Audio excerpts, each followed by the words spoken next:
talks about an example that we should follow that is very important that we need to do. And he says, in verse 20 he goes, "For what glory is it, when ye be buffeted for your faults, ye shall take it patiently? But if when ye do well, and suffer for it, ye take it patiently, this is acceptable with Elohim. For even hereunto were ye called, because Mashiach has also suffered for us, leaving us an example, that ye should follow in his steps, who did no sin, neither was guile found in his mouth."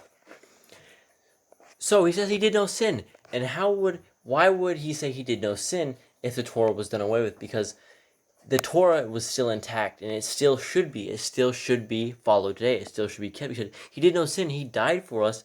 Even though he's perfect, he died for us, that we should follow an example, which was to keep the Torah. We should walk unto his steps, and his steps was the Torah. He spoke according to the Torah. He spoke rightly. And that is why the Pharisees hated him, because he came in, and just as Stephen did in Acts, he says, "You guys aren't following the Torah right. You guys are hypocrites. You guys are adding burdens to people. You are teaching them the wrong things about the Shabbat. You're telling them to rip 40,000 pieces of toilet paper. You're getting people to light candles for you that aren't Yisraelites."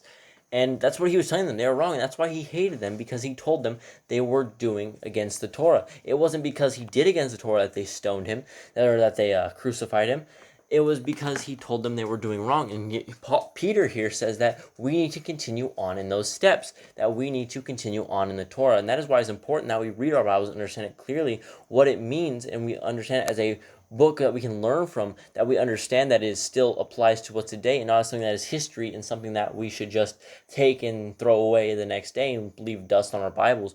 We should read it consistently so we understand that the laws of our Creator are forever. Basic things, very big things. We do a series on it every single day. We go over commands. We go and find the commands at the beginning of the Bible, the Genesis, Exodus, Leviticus, Numbers, and Deuteronomy.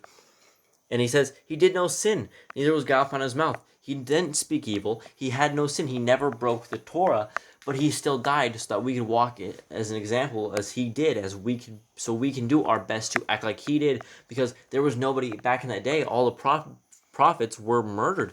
The Pharisees had killed them all. So when someone said return to Yahuwah and follow his ways, they would stone them. They would basically kill them for saying that the Torah was forever.